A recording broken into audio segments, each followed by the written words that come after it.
What's good, everybody? It's the Clown with Cab show. I want to talk about the best quarterbacks of all time. And to me, I feel like it's kind of evident. And we have a lot of evidence of who the best quarterback is. And I would assume that is Tom Brady. But I want to get more in depth through all out history. There's just been so many good quarterbacks to come and go, like an Eli Manning. To me, Eli Manning 100% should be in the Hall of Fame. I hear a lot of people say Eli should not be in the Hall of Fame. To me, I think that's ridiculous. To me, the reason I say Eli should be in the Hall of Fame, strictly because he won the 2 Super Bowls against the Patriots. No ifs, ands, or buts about it. I mean, what else do I have to say? Yes, Eli got lucky for sure. He threw out the luckiest pass in the NFL history, in Super Bowl history, excuse me. So to me, it was just like, dude, it's evident. Eli, to me, should definitely be in the top, top 10. A lot of people say I'm out of line for that, but I got to put Eli there. But I think overall, who is the best quarterback of all time? To me, I got to say Tom Brady. And, a lot of people will say, well, he's got the best coach ever to ever live. A lot of people say Bill Belichick. To me, there's a lot of great coaches. Bill Belichick's been really lucky. I mean, we could say that, right? I mean, yes, the New England Patriots organization has always had some decent players come through. I mean, Randy Moss, he's just one of the best receivers ever to live, and during that season, they went undefeated and lost to the Giants. So to me, it was more like, dude, where are we going with that? But I will give Bill Belichick credit to this. They do make subpar players better players. For instance, Wes Welker. Who was Wes Welker? And to me, Wes Welker was the guy to drop a key pass in the 2011 Super Bowl. Let's not forget that. And I believe it was a 3rd and 8, and he dropped a wide open pass. To me, that's who Wes Welker is, and that's who he will always be. And to me, it's just like, I cannot believe that.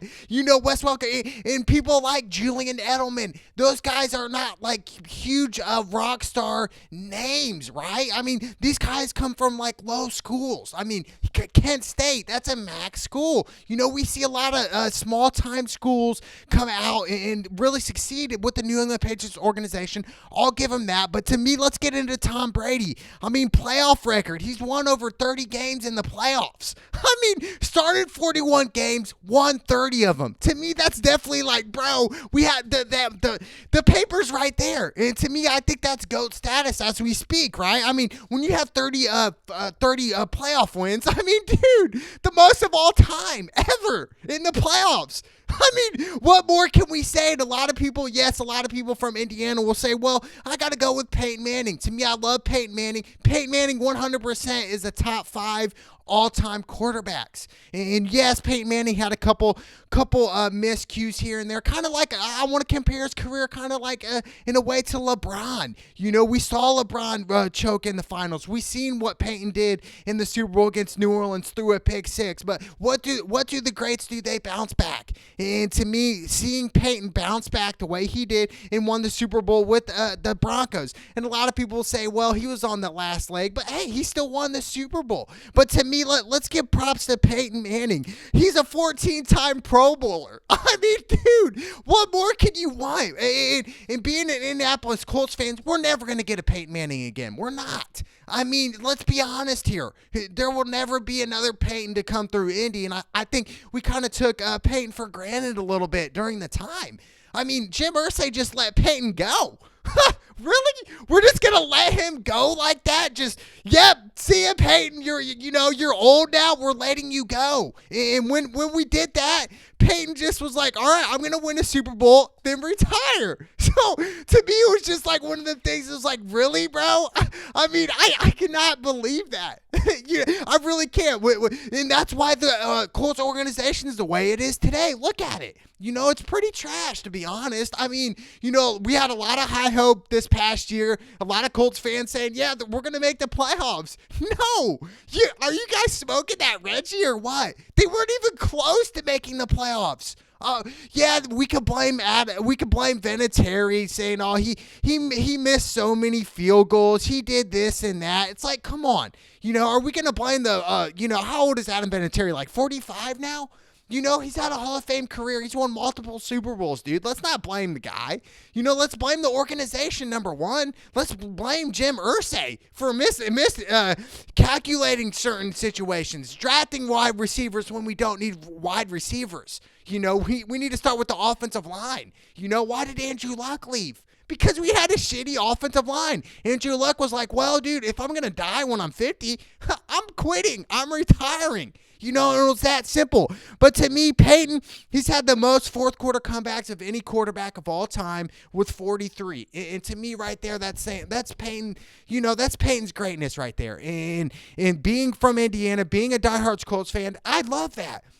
And the New England Patriots were always are always the enemy to the Colts. We could never get over the hump until 2007. And a lot of people forgot, the Colts had a great defense that year. A lot of people forgot we had a great linebacker in Gary Brackett. A lot of people forgot we had one of my favorite safeties of all time in Bob Sanders. Kind of like a Troy Polamalu, plays fearless. We'll hit you with everything. We'll hit you to injure you. That's how he hit. And to me, I love Bob Sanders. A lot of people forgot about Bob Sanders. To me, he was my favorite Colt besides Peyton Manning ever. And I'll put Reggie Wayne up there. But to me, it was just like evident right there. I mean, Bob Sanders gave it all. Yeah, he was hurt a lot of the times, but when he played, he played. But to me, that's why I love. But to me, Peyton Manning, what he did for the Colts, we'll never forget that. We will never, ever forget that. Seriously, to me, it's insane. In second postseason wins, second all-time wins is Drew Brees with 35. Fourth quarter comeback wins is what I'm saying. So to me, with Drew Brees in Hogue, shout out to Drew Brees. He's coming back for this season, 2020, and I think that's great for Drew Brees. I think to really establish his legacy as an all-time great, I think he needs to win one more Super Bowl. And to me, Drew Brees, what he did for the game of NFL when he eventually retires, which I believe Drew Brees has a short window left. Same thing with Tom Brady. Drew Brees and Tom Brady kind of in the same boat. They have a short time left in the league right now. And what I'm getting from what Tom Brady's going to do, there's a lot of people saying, he could go to Tennessee or San Francisco. Look, if I'm Tom Brady, I'm staying in New England. Sign a 2-year deal, and that's that. Why leave? Now, if Tom Brady does leave, this will be why. Because a lot of people say, well, he can't do it without Bill Belichick. And to me, vice versa with Bill Belichick. He can't win without Tom Brady. And we've seen what Bill Belichick did before Tom Brady. Okay, so to me, it's kind of like one of those fine lines. But to me, if I'm Tom Brady, why leave? You establish a legacy in New England, and to me, so if you just dip out for New England, it's just kind of like, well, that legacy's gone. And I feel like if Tom Brady stays, they'll build statues of Tom Brady. They will treat Tom Brady like the Pope. They will treat Tom Brady like the Indianapolis Colts treated Peyton Manning. They will treat him like the chosen one. They'll treat him like the Pope, dude. They will worship Tom Brady. They already do. So to me, I feel like if Tom Brady leaves, it'll just be one of those things where it's like, I can win without Bill Belichick. I can win without the New England Patriots, and I can win on a different team like San Francisco. And it makes sense if he goes to San Francisco. Why? Because he's from California. It all makes sense. So to me, I would love, if Tom Brady does go, gets drafted or gets traded somewhere else, to me, I would love to see him go to San Francisco. Imagine if San Francisco had Tom Brady this past year in the Super Bowl. I bet you they would have won that game. And to me, it all boiled down to, obviously the coaching. We always want to blame the coaching for losses, but it boils down to Jimmy Garoppolo. And we have to look at the facts here. The San Francisco was down 20-24 in the fourth quarter, under 2 minutes. Jimmy G missed an open pass. He missed a wide open pass. A guy had a beaten coverage, and he overthrew him by like 2 feet. If that's Tom Brady's hitting it right in the bread basket, and they're scoring it, and it's first and goal. Under a minute to go, you're about to score a touchdown for the game. And it kind of brings me up to a point when Tom Brady was playing the Seattle Seahawks, and this was actually the one of the biggest Super Bowls ever. The last time they had over 110 million viewers was in 2015, the Patriots versus the Seattle Seahawks. This past year was this Super Bowl, this last what was it, 3 weeks? To me, it was just like, 102 million views. So, but what I'm getting at, when Tom Brady played Seattle, he was down by 2 possessions going into the fourth quarter. 2 possessions, bro. He was down by 2 possessions, and yet he still came back, and they still won that game. Yes, I'll blame Pete Carroll for that loss, no doubt. I mean, what the worst coaching call I've ever seen in my life. You got beast mode. To me, Marshawn Lynch, top 5 running back. I would put Marshawn, maybe top 5, not top 5, top 10 running backs of all time. I would put Marshawn in that category. Why? The way Marshawn ran was just like, he just ran that. He just wanted the bread. When somebody's broke, they need to go get the bread. They're going to go get it with anything they have. And that's what Marshawn Lynch did. He ran like he was broke. He grinded like he was broke. That's why I love Marshawn. That's why I put Marshawn in the top 10, because he ran with, he didn't have any fear. And to me, when Pete Carroll said, you know what, we're on the 1 yard line, we're going to throw the ball here and blow the game. We're going to blow the Super Bowl. That's what we're going to do. And to me, it was just like, it was a head scratcher. It was one of them things where it was like, Pete, dude, are you on acid right now? What are you smoking? I kind of just wanted to peep in his ear, be like, yo, Pete, what are you smoking right now? You're going to throw the ball on 2nd and goal on the 1, and you have Marshawn as your running back? That makes no sense. But to me, overall, Tom Brady still won the game. Tom Brady still led the comeback.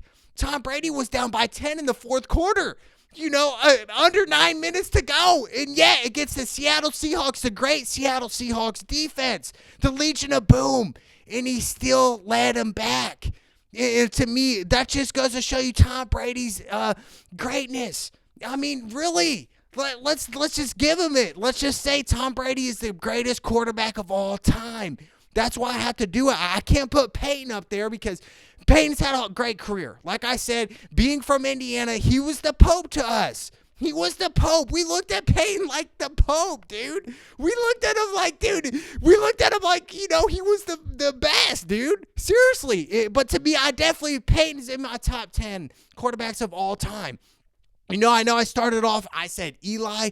To me, Eli's probably not in the top 10. I would put Eli definitely in the top 50 quarterbacks of all time, no doubt, hands down, what Eli did in the Super Bowl. But to me, going back to Peyton, to me, I know he had some miscues, but to me, Peyton, he was a share for the game. He knew the game. He understood the game. Yes, he made some critical mistakes, like I said, against the Saints that year. We have to understand, when the Saints won that year, I definitely, I kind of want to blame coaching on the Colts, because the second half opened up and they onsided it and they got the extra possession. To me, if I'm the Colts and if I'm great coaching here, I'm going to be ready for that.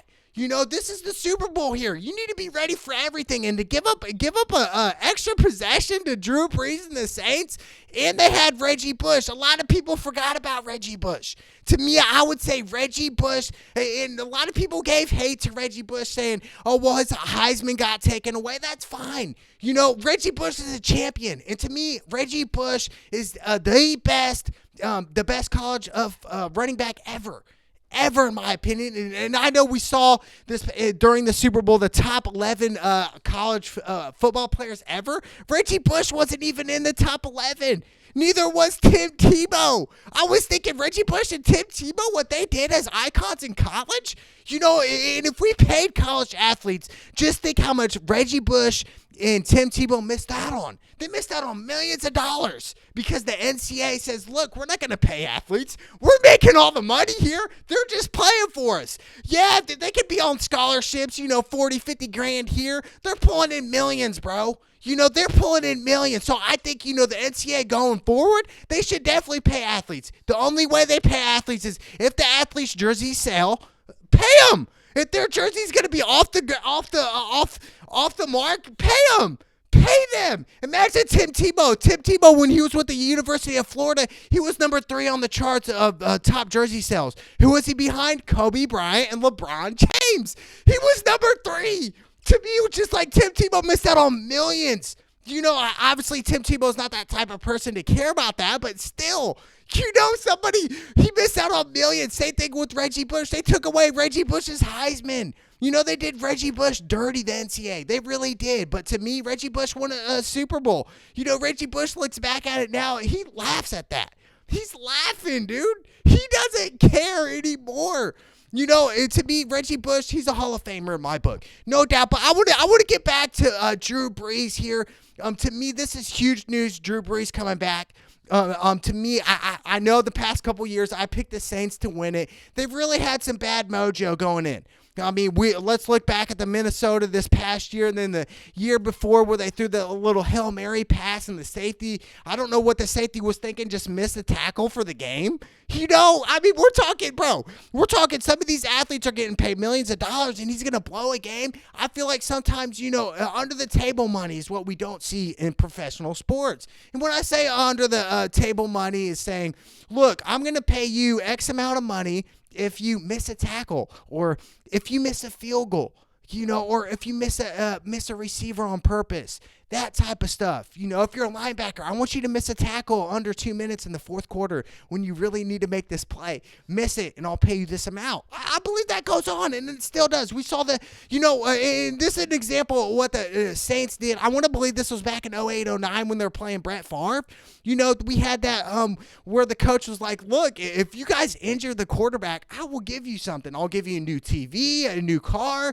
I'll give you something to take out the quarterback. That's just the way it was. If it is like it's today, it's really low key. They're going to keep it a secret. Obviously the Saints wanted to keep it a secret back in 2008 or 2009, but, things get leaked, and something happened. The coach said, look, you take out Brett Favre, injure him, take him out of the game, give him a concussion, really rough him up, take him out. We want him out. When I say out, I mean out. We want him hurt. We want to hurt him, hurt. It's ruthless. It's heartless. To me, that's the world we live in. It's heartless. It really is. To me, it boils down to that. And to me, I don't like that. I don't want it to be heartless, but that's part of the game. But and the whole thing is, who is the greatest quarterback of all time? To me, I got to go Tom Brady. I got to. The resume speaks for itself. He started 41 playoff games. To me, won 30 of them. What more can I say? Fourth quarter comebacks we've seen time and time again, in the fourth quarter, in the Super Bowl, at the biggest moments when we see, a lot of people freeze up in the biggest moments. We see that. Some people aren't born for the big moments. Some people aren't born for the spotlight. They're just not ready for it. They're just not. But to me, Tom Brady was and is ready for it. To me, that's why I got to put Tom Brady up there. I got to put him at the top. I got to put him at number one. And a lot of people will say, well, Tom Brady's been blessed. He's had so many good players, or the first Super Bowl he won, he got lucky, or, they'll even throw in the cheating scandals, the Deflategate. Come on, the Deflategate. Dude, seriously, are we really going to get into the Deflategate now? I will tell you, back when they beat the Rams, there was some sketchy stuff about filming the Rams practice and what they're going to do. For sure, that's definitely, I consider that cheating, kind of like the Houston Astros, what we're witnessing now. And to me, I'm kind of everywhere right now, but to me, what the Houston Astros did, it's really disgraceful. It is. It's cheating. And to me, what really bothers me is the MLB's not doing anything about it. Really, what are they doing? What's the MLB doing about this? To me, I want to see the MLB strip their World Series title. I'm sick of that. Seeing this type of stuff, bro, and they're just getting away with it. There's clear evidence they cheated. They had a camera in there, and they knew what every pitch was coming. So to me, it was just like, dude, really? We're going to let them get away with cheating just like that, bro? We're just going to let them get away. I just don't like it. We're seeing athletes around the world voicing their opinions about the Houston Astros. To me, it's bad. But I want to get it back to Peyton Manning. To me, Peyton Manning, 539 touchdown passes. To me, what Peyton did, it's so iconic. And to me, that's why I put Peyton in the top 10 ever. Obviously, I got to put Tom Brady in front of Peyton. Just for his resume, But to me, Peyton, I feel like, he was a smarter quarterback. And when I say smarter, he knew everyone's position down to a T. The offensive lineman, the tight end, the receiver, even the defense. He knew the D ends. He knew it down to a T. He knew everything that was going to happen. And to me, I think Peyton was really good at dissecting defenses, understanding what's coming at him. That's really what separated Peyton from everybody else.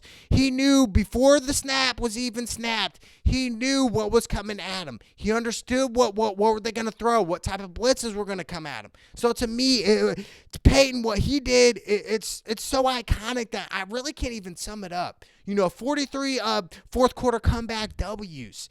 To me, that's just like, really, dude? What more can we want as Indianapolis Colts fans? We're never going to get a Peyton again. I mean, let's check the clock. When are we going to get a quarterback? And yes, so many people were saying Andrew Luck's the savior. Let's be honest here. Did you guys really think Andrew Luck was going to be the guy? The guy who was slapping the opponent's butt saying, good job, dude. Good job. I want a competitive guy up there. I want somebody, when they get hit, they're like, let's go. Let's go to war. I want to win. I want to win a Super Bowl for my city. I want to win for the Indianapolis Colts. Andrew Luck was not that type of guy, and I've always told people this. I wish we kind of would have got RG3 at the time. RG3 had a lot of hype at the time. To me, in the system that RG3 was going to go into, the Redskins didn't really know how to handle him. And I think overall, the Colts would have been a great organization for RG3. I mean, let's be honest. The Colts, they never really wanted a scrambling quarterback. In RG3, we could have taught RG3 how to slide, kind of like Russell Wilson. I feel like RG3's career would have been so much better with the Indianapolis Colts than the Washington Redskins. The Washington Redskins kind of just threw RG3 out, just let him freestyle out there. To me, I feel like if the Colts drafted him, the Colts would have kind of preserved him, taught him how to slide, taught him not to take hits, like Russell Wilson. And to me, it's crazy. Russell Wilson was the same draft class as Andrew Luck, and they go and get Andrew Luck. To me, that's crazy.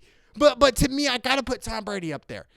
Obviously Joe Montana, Peyton Manning, Dan Marino definitely has to be in my top 10. Yes, I know he has not won a Super Bowl, but he's definitely in my top 10. Come on. Dan Marino for sure.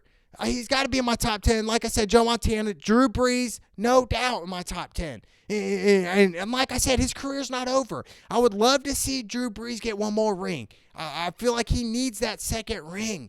It's been over a decade since Drew Brees has won last, back in 2009. It's been so long for Drew Brees, and Drew Brees had some heartbreaks these past couple years. I want to see him bounce back. I want to see Drew Brees get that ring and then retire. Do what Peyton did. Get that ring and then retire. That's the way you go off in the sunset. That's the way it is. But overall, Tom Brady is my GOAT, baby. You guys know what the deal is. It's the Clownwood Cab.